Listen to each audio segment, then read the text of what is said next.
I want to thank you for continuing to tune in to these daily press events. Tomorrow we will be back at 1 o'clock, and then we're going to stick with the 1 o'clock from there on. I do encourage you all to continue to tune in or listen later. We will be sharing additional information every day around businesses reopening, new regulations, and it still continues to be the best place that you can get information about the coronavirus here in the state of Rhode Island. If you would like to have emails sent to you every day to get a daily coronavirus email, you can go online to www.governor.ri.gov. There's a button at the top of the website, and you can sign up for a daily coronavirus newsletter, and we'd be happy to send you our latest issue every morning. So we'll begin, as we always do, with the data. You'll see from the data on your screen. Still seeing a plateau, which is good news. That should give you confidence. The steps we've taken are working. We are still seeing a plateau. We have 221 new cases, so we haven't seen a decline. I do hope for the day when we start to see a persistent decline. Though hospitalizations are declining, cases are flat and have been for weeks, and very sadly, we have another 18 deaths. And it's just ever again a reminder that this virus is taking a huge toll on the people of Rhode Island, and families who've lost a loved one is significant, and our thoughts and prayers are with you. As we begin the process of phase 1 and getting back out there again, maybe going shopping, maybe going to the park and getting out a little more, I just want to remind everybody that it's more important than ever to follow the rules. Wear your mask, wash your hands, keep a safe distance from folks, don't go out if you're sick. Really simple, but life-saving and very important. Keep your contact tracing notebook. Takes a minute at the end of every day, where you've been and who you've been with. That's going to be vital. At the same time you're following the rules, I do want to encourage you to go ahead and get back out there. I hear from people you're afraid. I've been getting a lot of emails from people saying, Governor, I know you say it's okay to go out, but I'm just not comfortable. And I understand that. You have to go at your own pace. And the name of the game in phase 1 is slow and cautious. It's a toe in the water, slow and steady. Having said that, I would encourage you to, if you have an errand to do and there's a shop that's open near you, go ahead and go. Follow the rules. I especially want to make a note about those of you who have been putting off doctor's appointments, a procedure at the hospital, or any kind of health care. The hospitals are open. They are open, and if you need to go, some of you have been putting off cancer treatment, some of you have been putting off procedures, some of you have been putting off surgeries. I'm sorry that you had to put them off, but I want you to know hospitals are open all around the state. They are open and they are safe. Please do not delay. Please do not let your fear of the coronavirus prevent you from getting the medical care that you need. The last thing we can afford is for folks to get sicker because they're afraid to go into the hospital. All the Lifespan hospitals, the Care New England hospitals, they are reopening as of this week for non-critical surgeries and non-critical procedures. If they reach out to you to reschedule, your doctor reaches out to you to reschedule, I'm going to urge you, please, to go ahead and reschedule. Have the courage and faith and confidence that it is safe for you to go to the hospital and get the care that you need. And I've been in touch every day with hospitals, and they are urging me to deliver that message. So I want you to feel comfortable. I have a few announcements today around work that we are doing to help meet the very practical needs of Rhode Islanders and Rhode Island small businesses as we begin to reopen business, and frankly, as we get through another day or another week of this virus. Throughout this crisis, I have tried every day to listen to people and meet people where they are and just try to respond to practical everyday demands, whether that's, fixing the way we deliver unemployment insurance so you don't have to get a busy signal, or, whether it's setting up a hotline at the Commerce Department so you have a single place to call.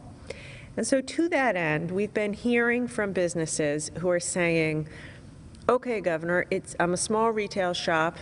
I'm thrilled to be able to open again, but I need a hand to figure out how to reopen. Where do I get cleaning supplies? I don't quite have access to masks yet. Or people saying, you're telling us to work from home, you're telling us to go to school from home, but I don't have a computer, or I don't have laptops for my employees so that they can work from home.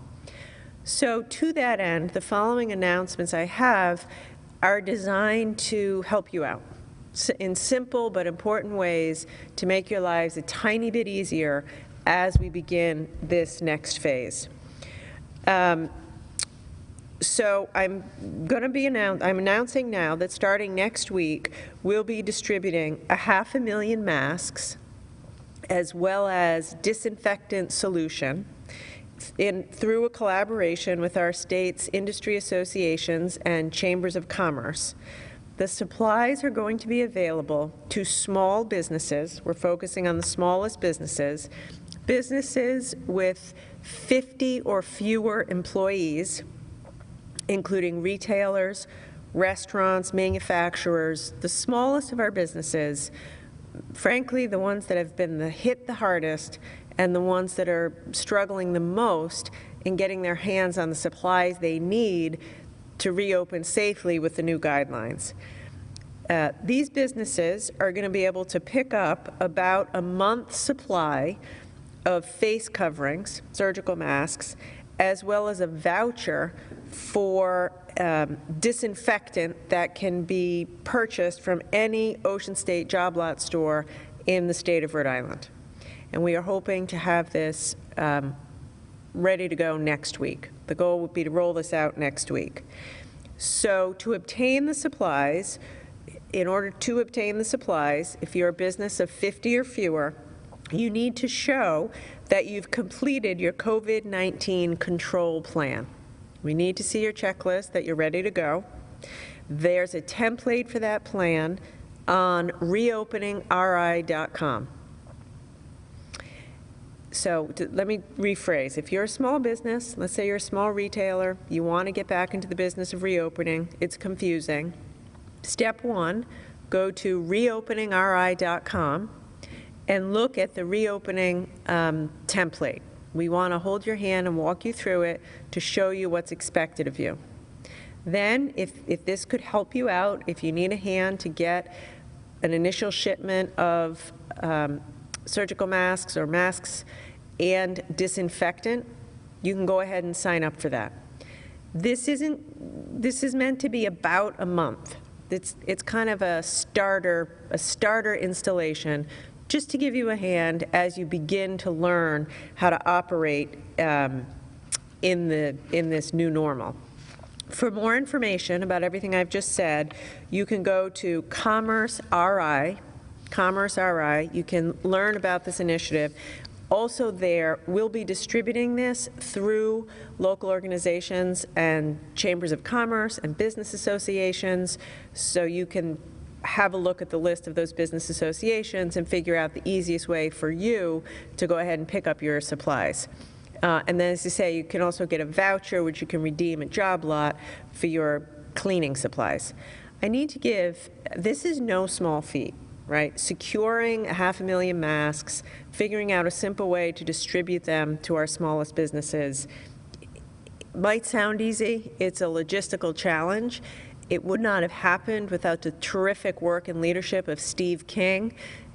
Steve King runs Quonset Development Corporation, although for the past 2.5 months he's been full-time managing the state's supply chain of PPE, and I want to thank him publicly for his unbelievable service.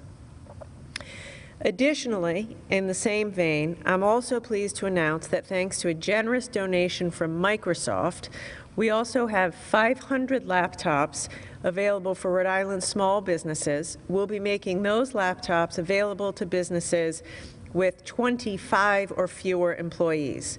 So we've been hearing from small businesses, they want to sell more online, they want to enable folks to work from home, they need a hand with the equipment, the software, and the technical know-how. So we hope that the availability of these 500 laptops will give you a hand. I do want to remind everyone that we still have our Commerce hotline, 521-HELP, and we're still providing free technical assistance and coaching to small businesses who need that kind of consultation. For the free laptops, applications will be available on the Commerce website, commerceri.com, in both English and Spanish, and those applications are due on May 26th. That's for the free laptops. To do this, and to make sure we're reaching into the community, reaching into women and minority-owned businesses, reaching into the smallest businesses out there, Commerce is partnering with a number of community organizations, including Social Enterprise Greenhouse, the Hispanic Chamber of Commerce, the Rhode Island Black Business Association, Center for Women in Enterprise, and the Rhode Island Hospitality Association, among others. So I hope that those laptops help you out. I will say, I want to give us a moment to give a special thank you to all of the business associations who are working with us. We couldn't be doing what we are doing without the Hospitality Association, the 13 Chambers of Commerce, Black Business Association. We are on the phone with these groups, the Rhode Island Manufacturers Association, daily, getting feedback from the ground truth of what's going on in these businesses and helping us to reach out to these businesses. So a very big thank you to all of you, and I look forward to continued collaboration and partnership as we go through the weeks and months ahead. Microsoft has also donated another 500 new laptops to support our state's education needs. So right now we have kids in distance learning, we have college students in distance learning. Some of these kids don't have laptops, so we are going to be making another 500 laptops available to Rhode Island College.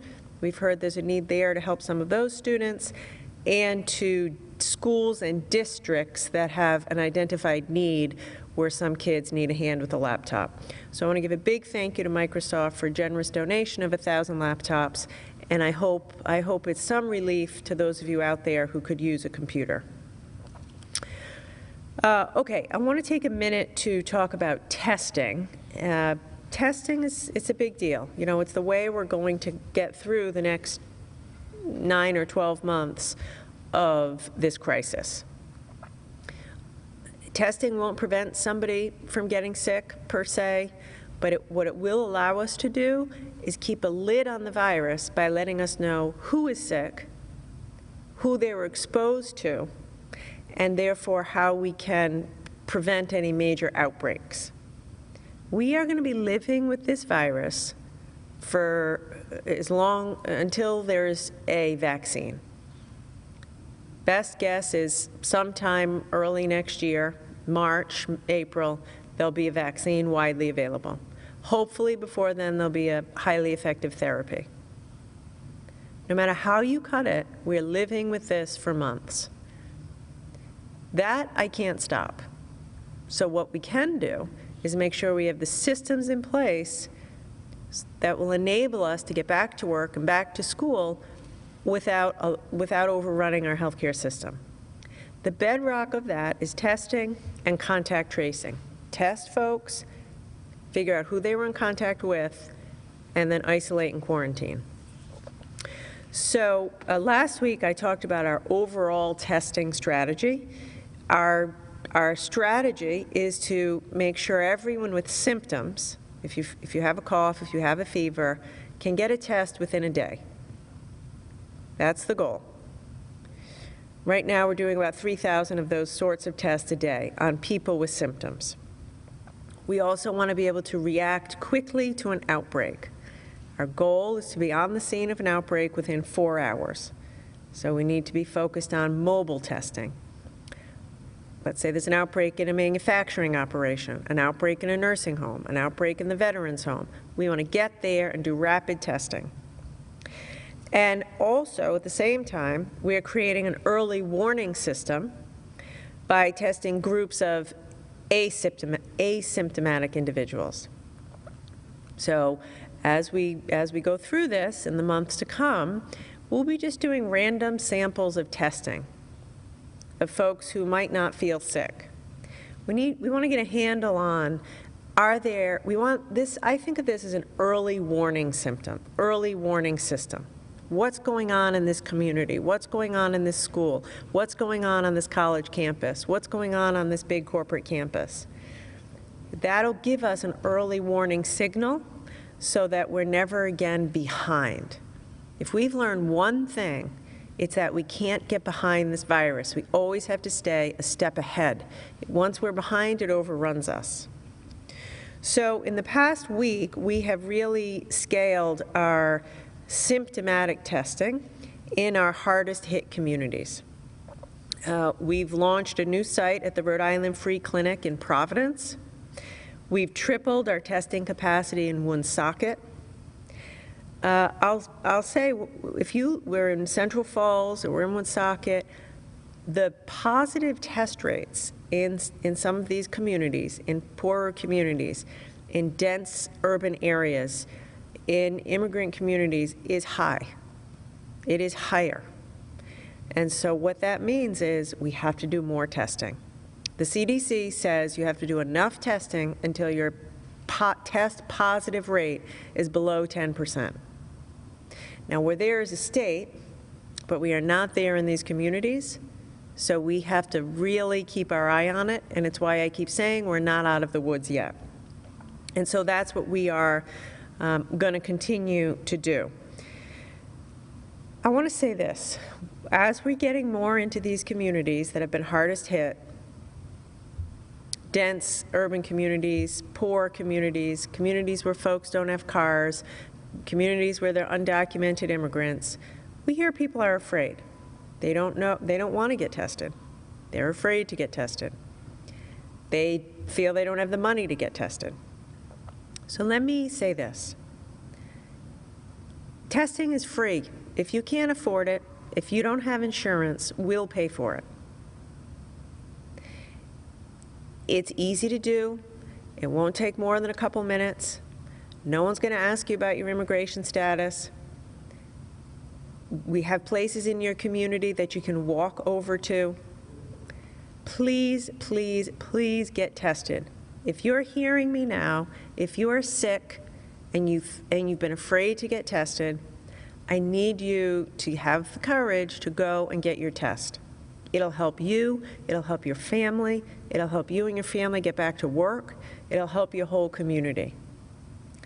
And I know from talking to the mayors in Central Falls and Woonsocket and Providence, they're concerned. They're concerned about the high positive rate in those communities.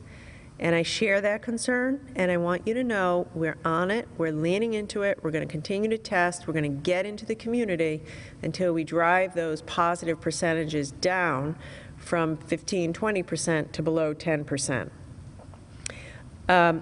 If you have any questions about what I've just said, we have a phone number you can call. We've set up something called The Point, which is a place that you can get confidential information 24/7. The number is 462-4444. By the way, you can also get information there about housing, food delivery, quarantining, anything you feel you need to get the support you need. I also want to provide a quick update on what I announced last week around the this early warning system. So last week we announced we were starting our first round of serology testing. That's the blood test. We sent out letters inviting a random sample of thousands of Rhode Islanders to participate in the diagnostic test and the blood test.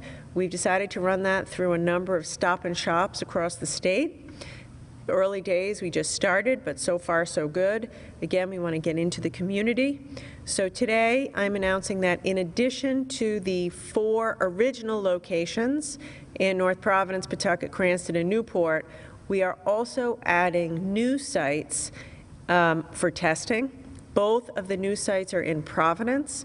They are both 2 more Stop and Shops, one on Manton Avenue and one on West River Street. So again, we want to meet folks where they are in their community. As a reminder, you will get a letter in the mail. It will invite you to be tested. It is your choice to say yes or no. I would encourage you to do it. And you will be given a window of time in which you can show up at a particular Stop and Shop. You can go there and you can be tested. But don't just show up at Stop and Shop. So if, you need to receive a letter. It'll tell you where to go to Stop and Shop and when to go to Stop and Shop. Please do that. But if you haven't received a letter, please don't just show up. If you're afraid, I'd encourage you to do it. And having said that, we're not going to force anybody. It is your choice. I hope you do it. If you can't do it for whatever reason, that's okay too.